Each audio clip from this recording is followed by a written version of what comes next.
Pemirsa, kita bertemu kembali di Karni Ilyas Club.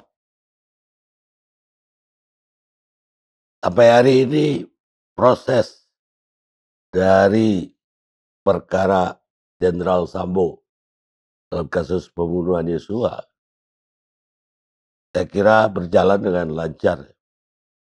Walaupun awalnya mungkin agak tersendat karena banyaknya barang bukti yang hilang. Tapi perkembangan selanjutnya saya kira sangat positif, terutama dengan dijadikannya tersangka baik Sambo dan Bu Putri. Dari semula yang jadi tersangka hanya Barada E. Kemudian berkembang tersangka ini menjadi 5 orang, termasuk Bu Putri.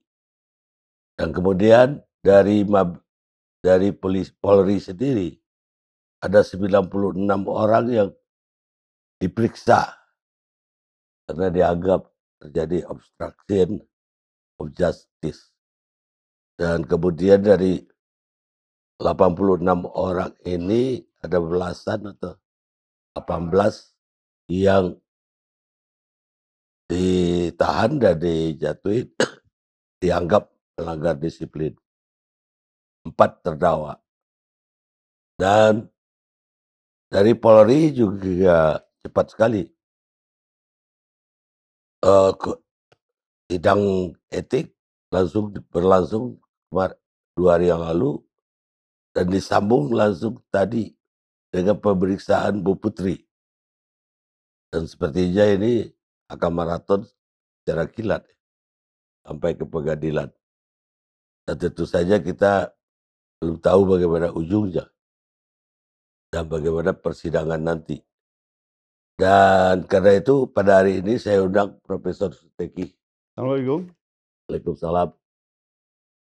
Pengajar dan profesor dari Undip, Universitas Diponegoro, Semarang. Beliau mengajar banyak mata pelajaran, ternyata ada filsafat, ada PTIA, dari PTIA sampai filsafat, dan kemudian juga filsafat Pancasila, dan udah jadi profesor saya kira udah 12 tahun. Ya. Saya ingin dan saya undang juga untuk sebagai pembanding Riyad Dahlan. Beliau Komisi 3 DPR yang membidangi bidang hukum, di antaranya tentu membidangi Polri juga. Saya akan pertama minta dulu penilaian atau evaluasi Profesor terhadap penanganan Polri. Sampai-sampai Polri juga nanyakan, apalagi yang kurang dari kami. Ya baik, Assalamualaikum warahmatullahi wabarakatuh. Bang Karni dan juga Bang Arteria. Terkait dengan kasus ya yang menimpa sebenarnya kita semua ya, kalau saya katakan begitu, karena kasus pembunuhan Brigadir Joshua yang dalam hal ini antara lain juga diotaki sendiri oleh Jenderal Verdi Sambo itu bisa dikatakan sudah mengakibatkan turbulensi terutama di tubuh Polri, dan itu juga menyangkut secara umum pada penegakan hukum di Indonesia. Karena kalau kita ketahui sistem penegakan hukum kita kan maksudnya diawali ya, bahkan dikatakan sebagai garda terdepan Kepolisian Negara Republik Indonesia itu, dan ketika terjadi saya katakan attraction gitu ya, bisa juga trigger yang kemudian mengakibatkan terjadinya turbulensi, itu juga membuat kita terhentak. Ya, Kenapa dalam sistem penegakan hukum yang sebenarnya tertata dengan rapi ya, kita sebut dengan SPP ya, sistem peradilan pidana, itu kok justru polisi itu mengotaki ya, menjadi aktor intelektual dalam hal pembunuhan berencana ya, terhadap bukan orang lain, tapi ini terhadap anggota tersendiri, bahkan itu adalah ajudan. Jadi kalau dikatakan penanganannya itu memang kita saya sendiri di awal itu sudah meragukan keterangan dari apakah itu dari Kapolsek Jakarta Selatan dan seterusnya, itu semacam ada eee, keganjilan ketika terjadi aksi tembak-menembak dan itu ternyata betul, tidak ada aksi tembak-menembak dan juga Kapolri menyatakan tidak ada pelecehan seksual yang dikatakan sebagai trigger kenapa, eee eee, Baradae dan juga Ferdy Sambo itu melakukan penembakan atau menghilangkan nyawa dari, Brigadir Joshua itu. Nah, penanganan yang demikian itu saya kira membuat citra polisi itu justru semakin turun. Nah, oleh karena itu ketika, polisi membunuh polisi, di rumah polisi dan seterusnya itu, saya kira itu menunjukkan bahwa, kepolisian kita itu dalam keadaan yang, harus diselamatkan. Kalau boleh saya katakan karena dengan sistem yang sekarang demikian ya, kita sebut sebagai, centralized system policing yang tersentralisasi, terkesan di kepolisian itu ada kerajaan dalam tanda kutip, ya. Maka dikatakan ada mabes dalam mabes. Nah, waktu itu saya di, podcast saya mengatakan mabes itu bisa dikatakan ada mafia besar. Ada mafia besar di dalam mabes. Yang ini terbukti di situ saya katakan sebagai, ya kasarnya itu, criminals in uniform atau bahasa kasarnya lagi adalah ada bandit-bandit berseragam. Lah oleh karena itu saya kemudian berpikir, kalau keadaan yang demikian itu kalau nggak kita selamatkan kepolisian, itu saya kira akan memperburuk penegakan hukum di Indonesia. Nah, kita atau saya dalam hal ini mengusulkan supaya segera dilakukan reformasi polisi. Baik, tapi, profesor juga pernah, apa karena emosi atau kenapa, mengatakan supaya Polri dibubarkan saja. Itu salah. Jadi saya tidak pernah menyatakan bahwa Polri dibubarkan. Saya hanya Oh, mengatakan Mabes dibubarkan kemudian diganti Polda-Polda dan juga Polres. jadi Mabes Polri yang Iya, dibubarkan. betul. Nah, kalau Mabes Polri dibubarkan dan diganti Polda-Polda, induknya kemana? Nah, kalau kita, melihat apa yang terjadi di misalnya di Amerika Serikat, itu kan menganut modal fragmented system of policing. Itu juga karena mereka negara federal ya, jadi ada negara-negara bagian itu memang ditempatkan pada negara-negara bagian. Nah, sedangkan kasus-kasus soal, sabotase, terorisme itu memang ada polisi federal yang akan menangani. Nah, kalau diterapkan di Indonesia bagaimana? Saya katakan memang nanti akan kita evaluasi ya, apakah itu nanti di bawah departemen atau mungkin diserahkan kepada masing-masing Polda.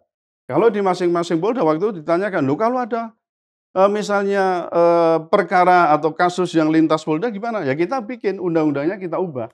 Memang reformasi itu harus kita mulai dari konstitusinya kita ubah, maksudnya terutama pasal 30 itu ya.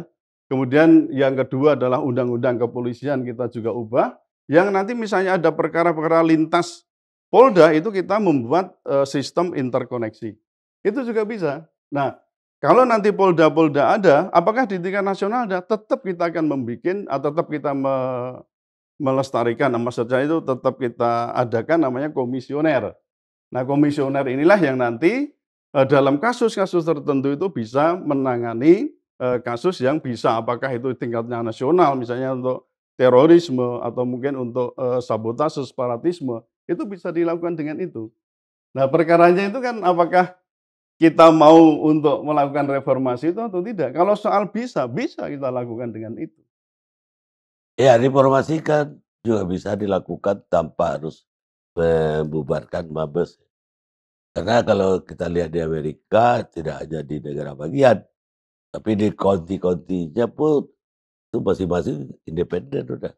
Ya, Tapi kan negara itu udah jelas negara serikat, artinya negara federal. Sementara kan kita negara kesatuan yang dari sistem pemerintahnya pun kita udah berbeda dengan Amerika.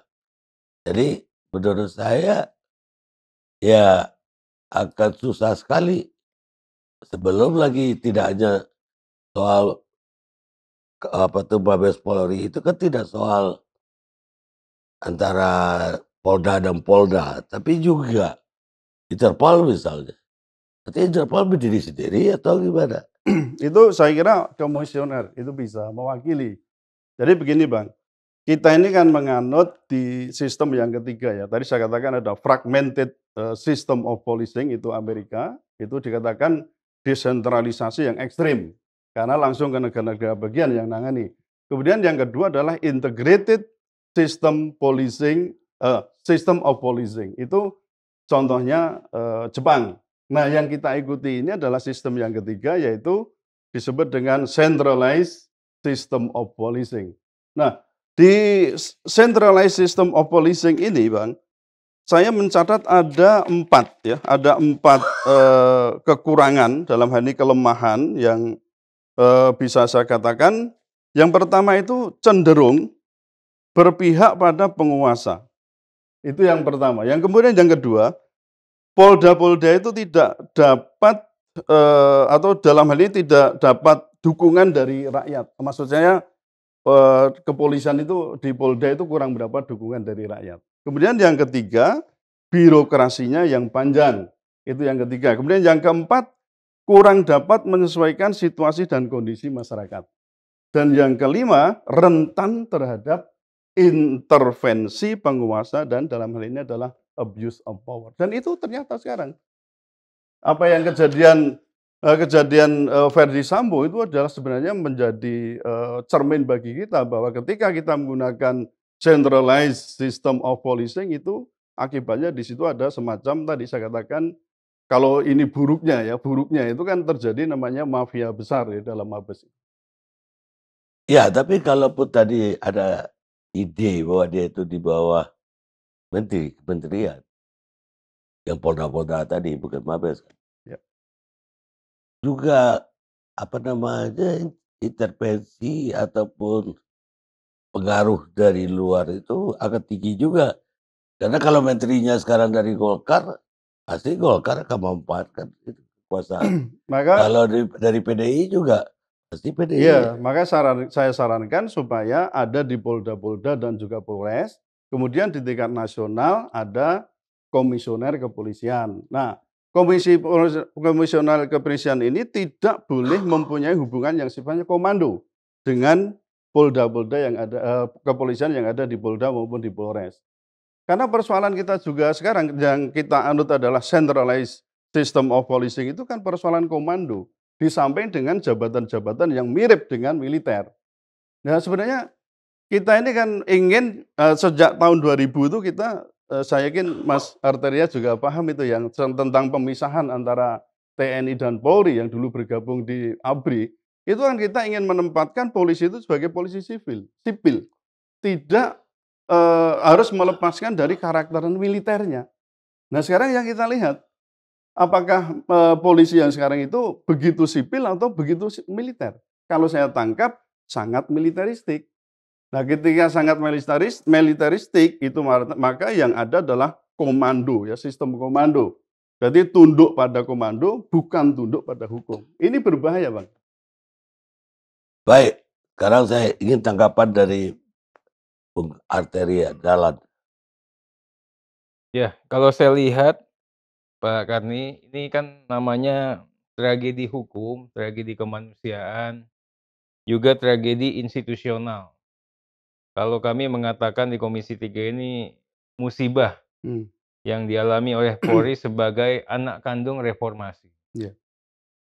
Dan kita juga harus melihat peristiwa hukum ini supaya lebih jelas, kita harus bisa memilah dan memilih.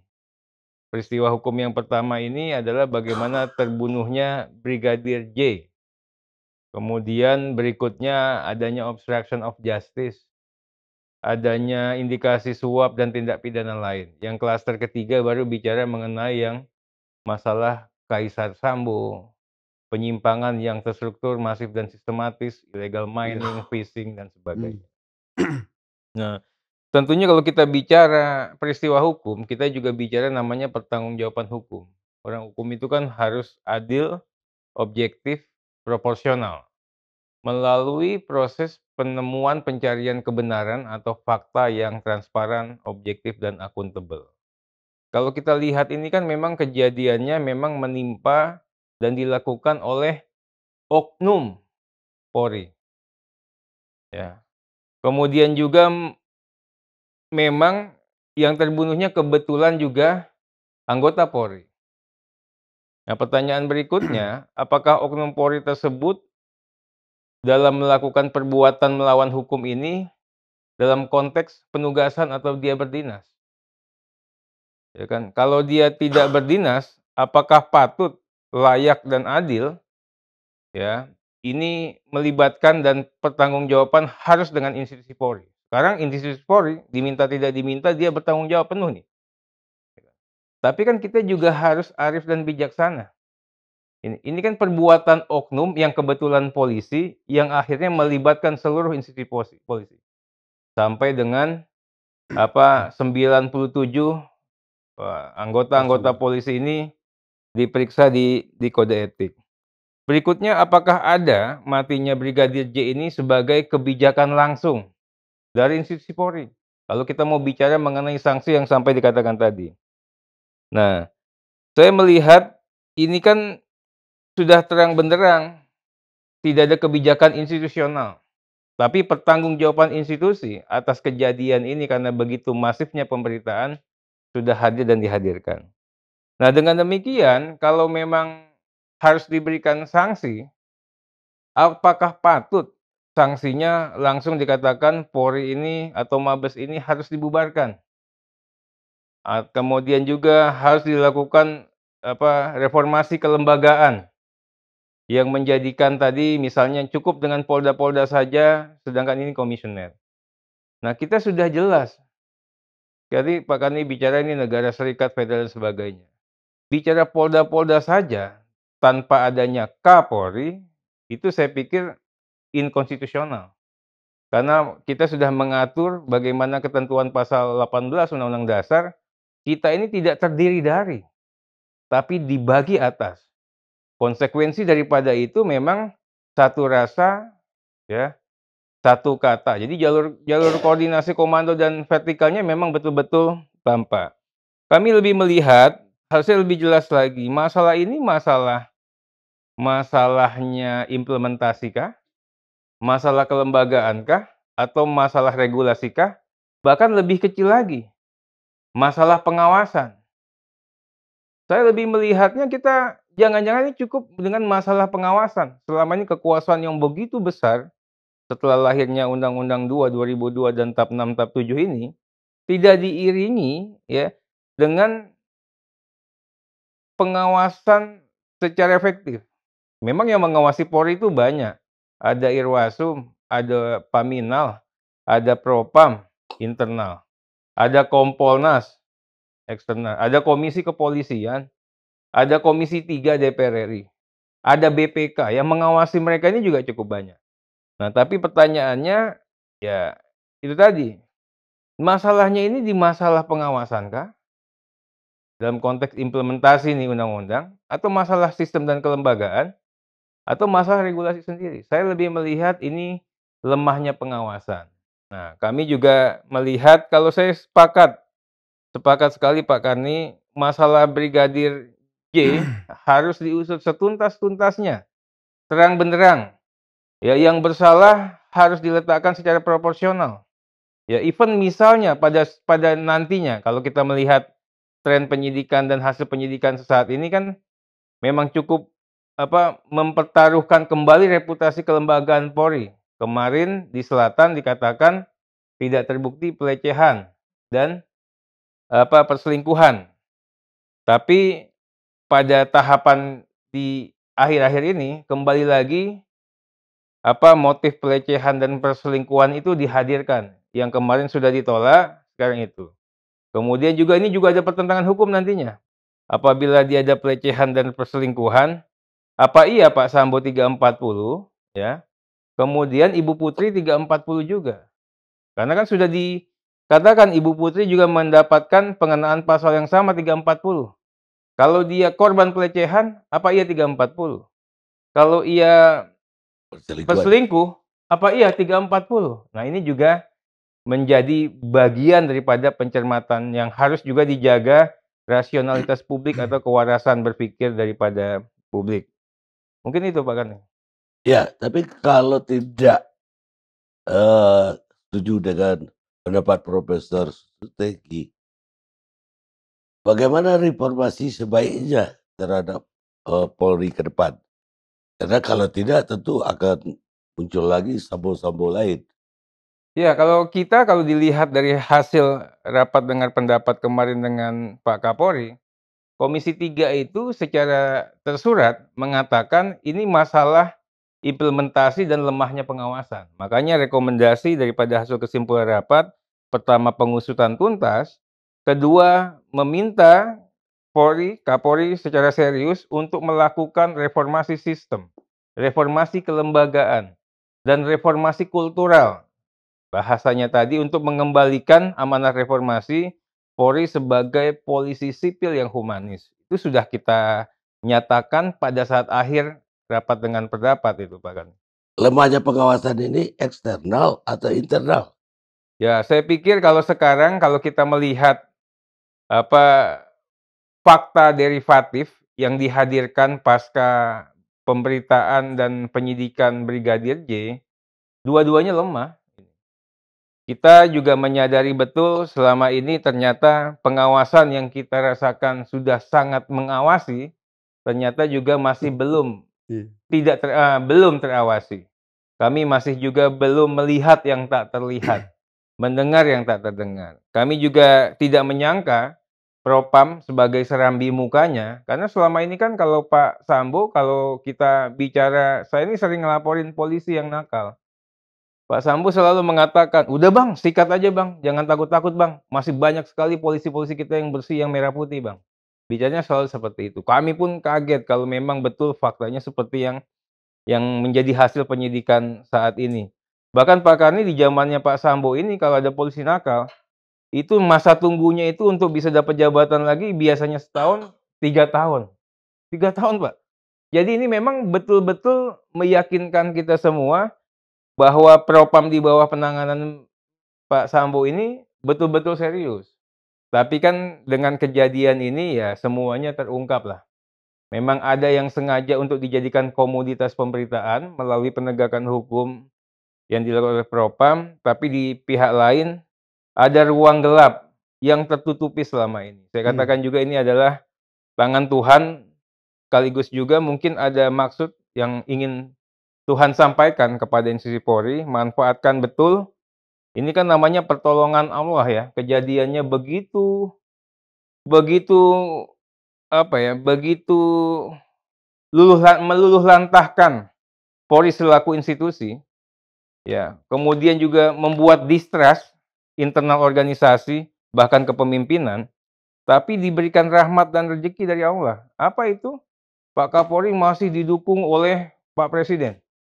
Masih didukung oleh Komisi 3, masih didukung rakyat, dipercayai untuk mereformasi kembali institusi Polri, melakukan upaya-upaya konsolidasi yang begitu efektif mudah-mudahan nantinya ya, tanpa memikirkan perbuatan-perbuatan yang terjadi saat ini. Jadi saya katakan ini pertolongan, ini enggak tiketnya tidak gratis dan ini sangat sangat sangat mahal, harusnya bisa dimanfaatkan betul oleh Pak Kapolri beserta jajaran pejabat utama untuk melakukan reformasi kultural, sistem, dan kelembagaan secara serius. Kami melihat juga yang sudah ini, Pak Karni, kenapa saya yakin Pak Kapolri ini orang baik, kelihatan betul kalau mau main-main, nggak dihadirkan tim susnya dengan komposisi seperti ini. Ada Mas Agus, ada Pak Doviri, macam-macam lah. Mereka-mereka yang secara kepangkatan dan jabatan tidak bisa diinterview oleh Pak Sambo. Irsusnya Mas Agung yang sudah terbukti integritasnya. Nah, utamanya lagi, pencarian kebenaran atas fakta ini yang menemukan Polri sendiri. Jadi kalau Polri mau main-main, dari awal dia bisa main-main. Kemarin pada tanggal 23 Agustus dia expose sendiri. Expose-nya menyatakan informasi atau skenario Pak Sambo ini salah. Faktanya adalah berkebalikan. Jadi kita masih menaruh kepercayaan kepada Polri untuk segera memperbaiki diri dan memulihkan kepercayaan publik secepatnya. Baik, ada tanggapan lagi Pak Prof? Ya, kemarin saya juga sempat mengkritik ya persoalan pengawasan dan itu juga menjadi salah satu usulan saya untuk reformasi dalam hal pengawasan. Karena kalau saya lihat, taruhlah misalnya ini kita ngomong Kompolnas yang dikenal itu adalah pengawasan yang eksternal, tetapi kemarin dari kasus ini, Mas Arteria, itu publik juga menangkap dan saya menangkap bahwa seolah ya terkesan Kompolnas itu menjadi yaitu PR-nya, menjadi PR dari kepolisian, menjadi juru bicara dari kepolisian. Nah, apakah seperti itu yang diharapkan dulu? Kalau namanya mengawasi ya mestinya kalau dalam hal ini sekaligus mestinya ikut bertanggung jawab. Maaf, sekaligus juga Ya. Komisi 3. Karena yang tadi Mas Arteria juga menyatakan itu, kalau saya tangkap kesan kemarin waktu, dengar pendapat ya, RDP, rapat dengar pendapat itu juga saya menangkap kesan kok, di RDP itu isinya malah puja-puji kepada Kapolri ya dan jajarannya kok tidak dalam arti itu betul-betul bagaimana nih prosesnya sudah demikian parah, kalau dikatakan oknum saya nggak setuju. Ini sebenarnya sudah sistemik kalau saya katakan. Sudah sistemik dan ini lukanya sudah begitu parah menurut saya. Maka ini harus kita lakukan perubahan yang radikal dalam arti kalau kita ngomong soal perubahan ya yang disruption bukan hanya incremental atau sifatnya itu hanya tambal sulam. Maka saya sampai mengajukan kenapa ini nggak kita ubah saja menjadi, paling tidak kita ikuti mungkin Jepang ya, kalau nggak misalnya seperti kayak, Amerika. Amerika. Jadi kalau Jepang itu dikatakan sebagai integrated, system of policing itu disebut juga dengan, desentralisasi, tidak ekstrim tetapi desentralisasi yang moderat. Nah, jadi soal pengawasan ini juga saya, kritik sedikit ini Mas Arteria, kenapa misalnya kok seolah juga terkesan saya tangkap itu kok malah, dalam arti itu, apa ini pengawasan atau kemitraan?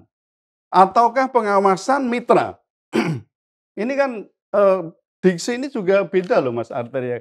Kalau pengawasan ya berarti memang posisinya itu, apa ya, menjadikan kepolisian itu sebagai institusi yang diawasi.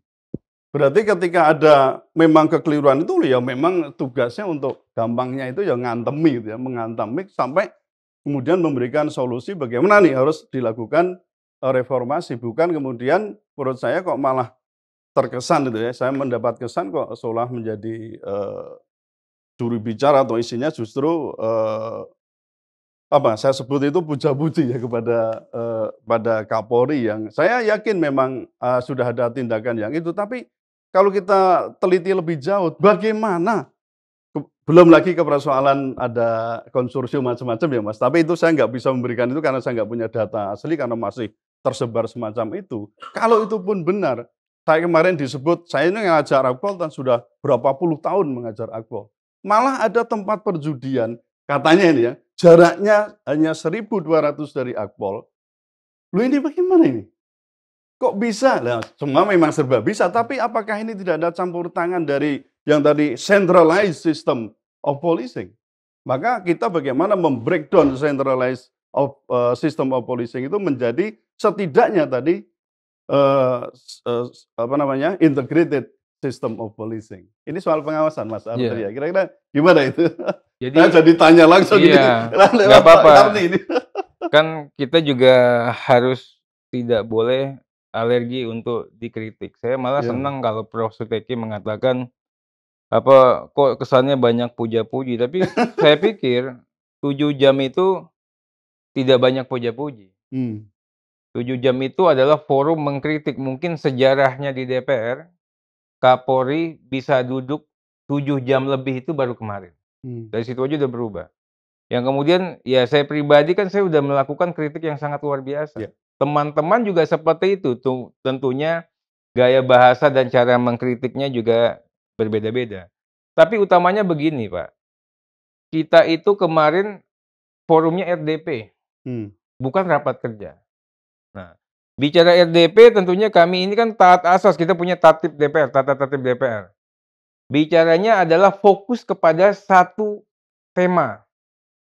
Apa temanya? Temanya adalah pengusutan tuntas kematian Brigadir J. Ada yang lain, Pak, yang saya katakan tadi obstruction of justice, indikasi suap, perbuatan pidana turunan daripada itu yang kita namakan klaster kedua. Ada yang lain lagi, Pak, derivatif daripada itu juga. Artinya timbulnya bukan isu ya, indikasi adanya ruang gelap yang dikonsolidasikan secara terstruktur, sistematis, dan masif oleh beberapa oknum Polri seperti illegal fishing, mining, kemudian juga adanya konsorsium judi, beberapa penyakit masyarakat yang lain. Tapi kan fokus kita ke sana. Ya saya pikir Pak Karni juga akan sepakat ya, pasca tanggal 11 ya, apalagi setelah tanggal 23 Agustus, track-nya betul-betul lurus, Pak. Makanya kita lakukan secara proporsional. Apresiasi, Polri mau mengungkapkan ini secara transparan, objektif, dan berani. Bukan saya katakan itu kerjaan mudah, Pak. Karena tidak hanya bicara Pak Sambo sebagai Kadif Propam, Pak Sambo sebagai Ketua Satgas Merah Putih, yang kita pun juga nggak tahu tugas-tugas Satgas itu apa. Satgasus ya. Iya kan? Bisa saja itu akan menyandra Pak Kapolri. Tapi Pak Kapolri ikhtiar dan istiqomah, dia lakukan upaya yang tegak lurus sesuai dengan aturan Presiden. Itu yang saya katakan kita bukan puja-puji. Yang berikutnya, kami juga harus hati-hati. Begitu kita bicara bahwa Polri brengsek, Polri nggak benar, akan ada penunggang-penunggang gelap, Pak. Rakyat akan mendapatkan justifikasi dari DPR bahwa Polri nggak beres. Jangan dengerin polisi. Ini kita lagi bernegara yang tidak boleh hampa kekuasaan negara, yang tidak boleh hampa kekuasaan kepolisian 1 detik pun. Begitu kekuasaan kepolisian hampa 1 detik, repot, Pak. Polisi itu seperti oksigen. Kita lihatnya, ya ini udaranya nggak segar. Ini seperti bau, mohon maaf, bau kentut. Ini bau-bau busuk. Iya, tapi kita masih bisa bernafas. Tapi begitu udara itu diberhentiin, kacau. Nah, ini juga harus kita menjadikan suatu keniscayaan bahwa kekuasaan negara yang kanalisasi melalui sektor kepolisian ini, ya ini betul-betul harus kita jaga harkat, derajat, kehormatan, dan marwahnya. Makanya Komisi 3 begitu berhati-hati. Yang berikutnya, ya, tentu saja kami juga memiliki banyak fakta yang harus juga kita konfirmasi. Sebagai contoh, ya betulkah ini selingkuh dan pelecehan? Ya kan? Itu konsekuensinya bahaya, Pak. Karena nanti Brigadir J tidak jadi pahlawan lagi. Tapi kita harus hati-hati betul untuk memastikan ini apakah benar faktanya. Nah, makanya kami lebih mengerem untuk tidak begitu maju ya, sehingga apalagi maju tiba-tiba fakta hukumnya keliru. Makanya kita begitu hati-hati, saya katakan bahasa saya adalah proporsional. Nah, dikatakan bagaimana sistem Undang-Undang 2 2002 yang mengatur mengenai diskresi, Pak. Itu. Ini karena ada diskresinya. Ini juga menjadikan pertimbangan tersendiri. Nah, yang disampaikan Bapak itu, Polri ini umurnya begitu panjang. Polri adalah angkatan bersenjata pertama kali yang menggabungkan diri dengan kekuasaan Republik. Kita punya banyak pasukan bersenjata, Pak, kalau Bapak lihat sejarahnya. Tapi Polri lah yang pertama-tama mengakui kekuasaan Soekarno, Republik Indonesia Merdeka ini. Makanya dia ngaku, saya masuk ke Republik Indonesia. Pertama, makanya kalau historical, ada 5 Oktober, ada tanggal berapa Hari Bayangkara, Pak? 1 Juli. Nah, lebih dulu mereka, Pak. Nah, sejarahnya pun lebih panjang. Kami mempelajari ke sejarah institusional Polri dari aspek sistem dan kelembagaan ini. Mereka ini dari zaman Majapahit ada, zaman Belanda ada, Belanda zaman VOC ada, menjelang 1928 ada, mau Jepang masuk ada, kembali lagi ke perang kemerdekaan 1945-49 ada, zaman Soekarno ada, zamannya Pak Harto ada. Akhirnya kita memilih sistem Undang-Undang 2 2002 yang dikatakan butuh apa yang namanya Kapolri yang menjadi komando tunggal untuk melakukan kerja-kerja 3 pokok utama Polri. Apa itu? Menciptakan Harkamtibmas, menegakkan hukum, pengayoman, perlindungan dan masyarakat. Jadi bukannya tidak berdasar. Kami punya keniscayaan bahwa yang Undang-Undang 2 2002 yang lahir sebagai buah reformasi ini, inilah yang sebenarnya yang terbaik. Yang dikatakan Bapak sudah pernah dicoba di bawah Kemendagri. Dulu sudah dicoba lagi, ada yang namanya di bawah Kejaksaan. Dicoba lagi di bawah macam-macam, Pak. Tapi tidak efektif. Nah, Akhirnya kami berkesimpulan ini hanya masalah lemahnya pengawasan. Ini hanya masalah penyimpangan dalam tatanan implementasi. Solusinya adalah perbaikan sistem dan kelembagaan. Solusinya adalah reformasi kultural. Solusinya adalah pengawasan internal dan eksternal itu wajib hukumnya hadir dan diperketat. Kalau mengandalkan Kompolnas, ya Kompolnas sebenarnya tugasnya tidak seperti itu. Usernya Kompolnas pun kan tidak polisi langsung, presiden, Pak. Nah, komisi kepolisian juga begitu. Ini yang kemarin kita pilah-pilah, oh iya ya, ternyata untuk mengawasi langsung ini, tugasnya cuma DPR, Pak. Sedangkan DPR selama ini berpikir Kompolnas sudah main, komisi kepolisian sudah hadir. Berarti kecolongan. Internal bukan kecolongan, ya. Kami merasa ya semua pihak sudah bekerja dengan on the track, tapi ada ruang-ruang sempit ini yang ternyata dimanfaatkan sehingga pengawasannya tidak efektif dan maksimal. Baik, karena menyinggung tadi Kompolnas. Menurut saya memang Kompolnas itu seolah-olah diciptakan hanya untuk sebagai pemanis dengan wewenang yang sangat-sangat terbatas dalam Undang-Undang Nomor 2 tahun 2002 ya. Ya. Dan saya 2 kali jadi anggota Kompolnas, 2 kali jabatan. Dan kami itu tidak berwenang memeriksa Kapolres pun, Ya. hanya berwenang menulis surat. Hmm. Lah, itu kan benar-benar aja sekedar seolah-olah udah diawasin. Jadi sebetulnya DPR juga punya tanggung jawab yang bikin undang-undang. Ya. Artinya saya yakin sekali zaman itu intervensi dari dalam Polri sendiri cukup tinggi ke undang-undang itu, termasuk rekrutmennya.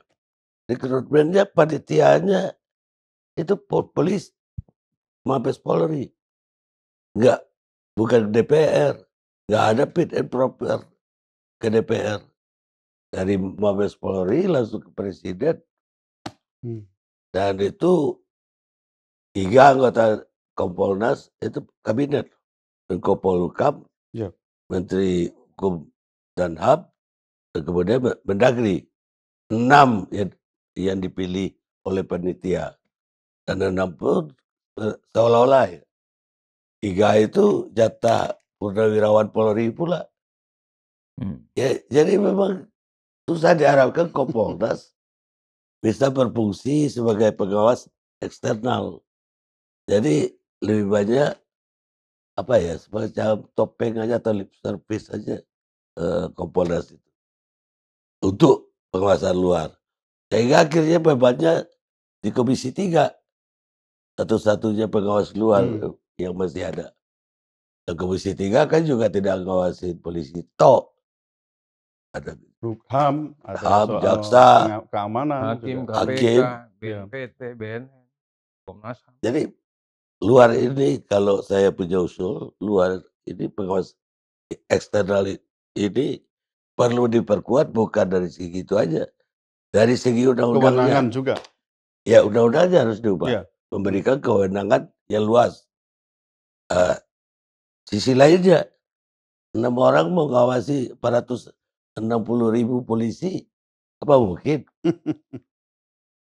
Kalau menurut saya, undang-undang juga harus memutuskan bahwa Kompolnas itu ada di Daerah-daerah. di daerah, ada di kabupaten, ada di kota, ada di provinsi. Sehingga mereka betul-betul ada di masyarakat, tidak sekedar di Menara Gading. Jadi sekarang ini ya di Menara Gading aja. Jadi kalau tadi Pak Profesor bilang bagaikan PR, ya karena kedekatan tadi Pak. Jadi di Kompolnas dengan yang diawasinya terlalu dekat. Jadi insting pertama kalau dekat kan kita belain kawan dulu. Ya, jadi ada konflik of interest ya juga di situ ya.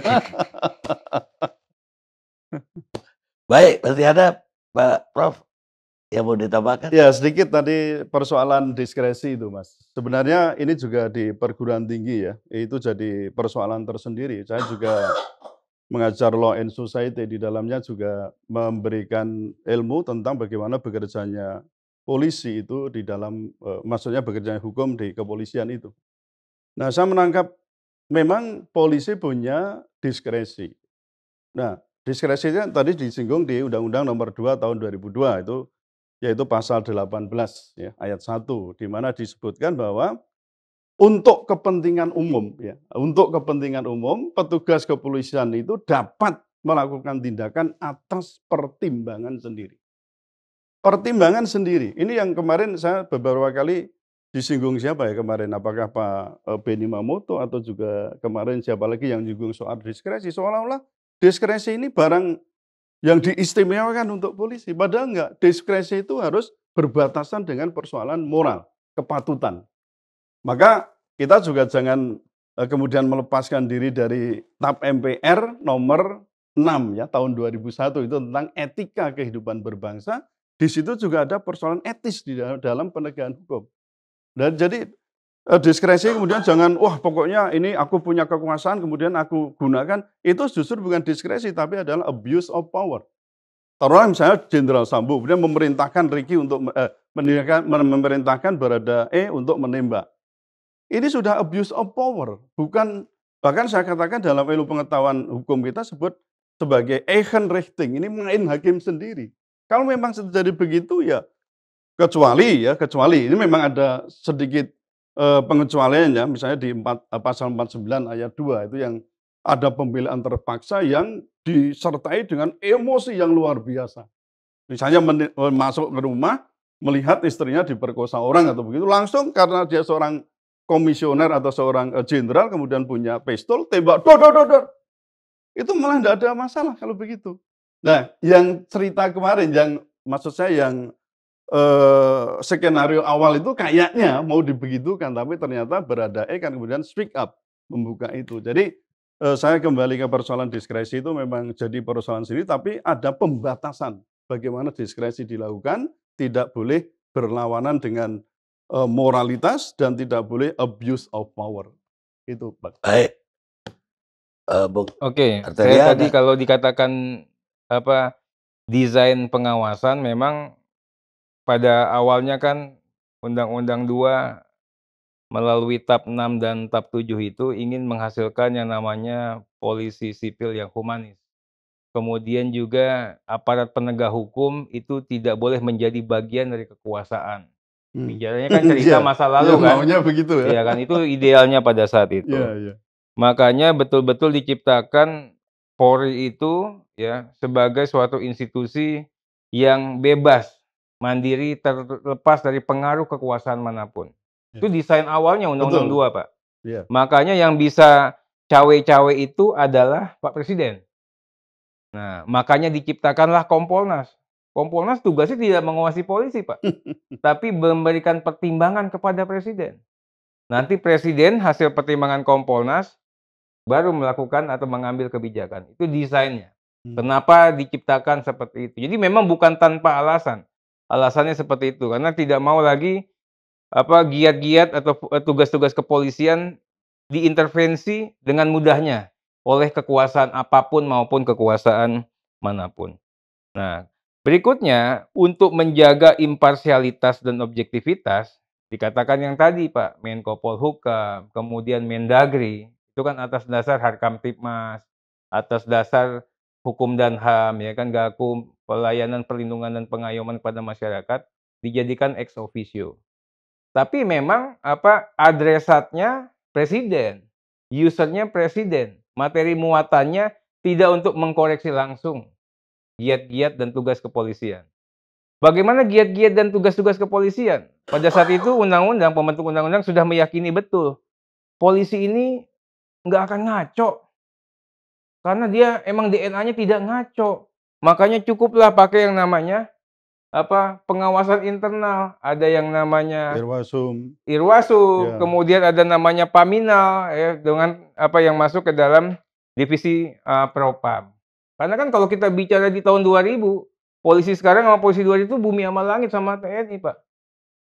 Nah, sekarang kan berkebalikan, ternyata sudah besar, ya, berkuasa penuh, ya kan, dan cenderung sewenang-wenang kata sebagian orang, tapi kan tidak katakan, kami masih meyakinkan bahwa mereka ini masih bekerja secara on the track. Nah, apa yang kami lakukan secara pertama-tama dan kali pertama, ya penguatan sistem dan kelembagaan, perbaikan juga. Reformasi kultural. Sekarang ini perbaikan SOP. Apa iya untuk melakukan misalnya kita bicara propam. Apa iya misalnya mau meriksa, mau nyidik, mau mutus, mau mengadili, mau memutus, harus lewat seorang yang namanya Pak Sambo. Kan harus ada staging, Pak. Criminal justice system aja beda antara penyidikan, penuntutan, pemeriksaan persidangan, dan akhirnya vonis. Ini yang kita coba benahi satu persatu, Pak. Nah, kami sedang berlomba dengan waktu untuk melakukan perbaikan dulu. Makanya SOP, peraturan Kapolri, peraturan kepolisian sedang kita sisir. Mudah-mudahan ini juga membantu bagaimana polisi bisa kembali pada kitanya sebagai polisi rakyat. Nah, begitu juga reformasi kultural. Reformasi kultural itu amanat reformasi. Yang selama ini kita yakini polisi ini sudah jadi polisi rakyat, polisi sipil yang humanis. Oh, ternyata dengan kejadian ini kan masih belum. Nah, ini kita coba lagi melakukan perbaikan. Modulnya semua sudah kita siapkan. Ya, insya Allah ya, kalau Pak Kapolrinya saya pikir luar biasa. Ini luar biasa hebat, luar biasa berani dan mau membuka diri. Didukung oleh para senior-senior, ya ada Mas Agus, Pak Doviri, Pak Gatot. Pak Gatot, ya. Semuanya ini adalah para senior yang merah putih yang hanya pikirannya sekarang ini mengabdi pada Republik. Saya yakin ini nggak lama lagi, Pak. Tapi memang harus kita yakini panggungnya Brigadir J ini hanya untuk mengusut tuntas Brigadir J, bukan yang lain. Bukan bicara mengenai masalah Kaisar 303, bukan mengenai ganti Kapolri, bukan mengenai institusi Polri harus berada di kementerian atau lembaga lain dan sebagainya. Cukup di sini saja. Yang lainnya kita akan lakukan sama hebatnya, sama cermatnya dengan pengusutan kasus Brigadir J. Baik, kesimpulannya bagus sekali. Dan kesimpulan yang paling penting bahwa kita optimis ke depan kita punya Polri yang lebih baik. Polisi yang Polri hebat. yang lebih baik. Dan insya Allah atau mudah-mudahan itu terjadi. Dan tentu saja ya harus ada klaster berikutnya. Ya. Karena ini udah muncul di publik dan harus dijawab, Harus disikapi oleh Polri juga untuk tumbuhnya kembali kepercayaan tersebut. Pemirsa, kita ketemu di Ilyas Club yang akan datang.